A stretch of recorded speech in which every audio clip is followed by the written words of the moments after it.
आमची कोळ्यांची देवी आहे आणि आम्हाला नवसाला पावणारे आहे।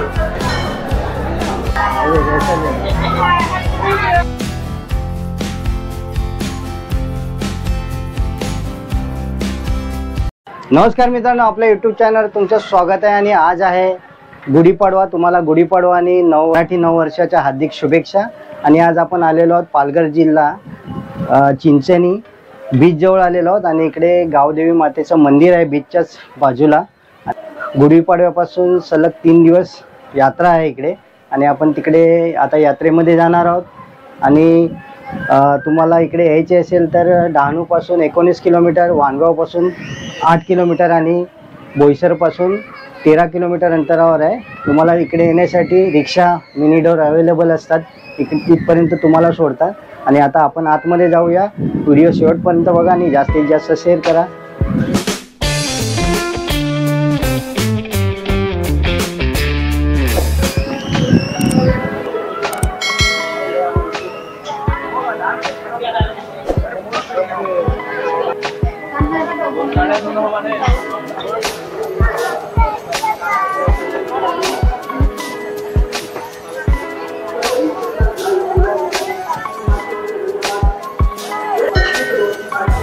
ध्यान दे।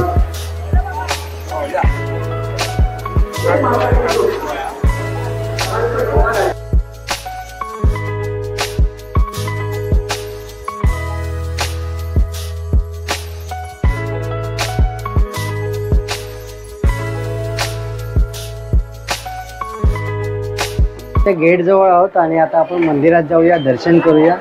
चला तर आपण आतमध्ये जाऊया।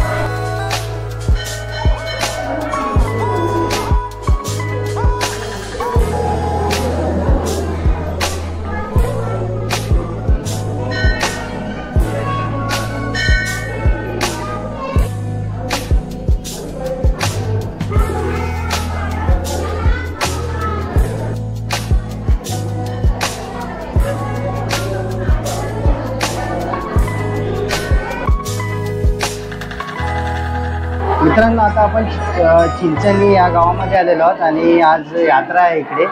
तर कथा आहे ती आपण आता मावशींना विचारूया। आमची कोळ्यांची देवी आहे आणि आम्हाला नवसाला पावणारे आहे। पहिले हे मंदिर खूप छोटं होतं, आता म्हणजे जसं प्रगती वाढली तसं देऊळ पण मोठं केलं आणि आमच्या देवीचं नाव आहे तारामाता। खूप वर्षापर्यंत लोक पोटी जायचे बघा, त्या लोकांनी ते दगड बांधून आधी मंदिर बनवलं छोटंसं, नंतर मग पुढे अशी प्रगती झाल्यानंतर असं मोठं मंदिर केलं। आणि हे स्वयंभू मंदिर आहे आणि नंतर मूर्ती स्थापन केली, नंतर स्थापना झाली, म्हणजे 15-20 वर्ष झाली ह्या मूर्तीला स्थापना करून। आणि आमच्या गावात असे 5 आळे आहेत, म्हणजे बंदर विभाग आहे आमचा, आता बंदर विभाग आहे। सदानंद आळे आहे, स्वामी विवेकानंद आळे आहे, गोकुळनगर आहे, 5 आळे आहेत। त्या 5 आळ्यामध्ये 1-1 वर्ष आम्ही मंदिर सांभाळतो, म्हणजे आम्ही स्वतः 1 वर्ष सांभाळणार, पुढच्या वर्षी दुसऱ्या पाळी सांभाळणार। मग खूप म्हणजे आम्हाला नवसाला पावणार आहे खूप। आणि यात्रा 3 दिवस असते। 3 दिवस यात्रा असते। गुढीपाडव्यानंतर सलग 3 दिवस पालखी दुसऱ्या दिवशी निघेल, म्हणजे उद्या संध्याकाळी पालखी निघेल, की दुसऱ्या गुरुवारी रात्री 2 वाजता येईल पालखी।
मित्रांनो, आजचा व्हिडिओ आपण इकडेच संपूया. एक भेटूया नवीन व्हिडिओमध्ये. तुम्हाला हा व्हिडिओ आवडल्यास लाईक, शेअर आणि सबस्क्राईब करा. भेटूया पुढील व्हिडिओमध्ये. तोपर्यंत बाय बाय.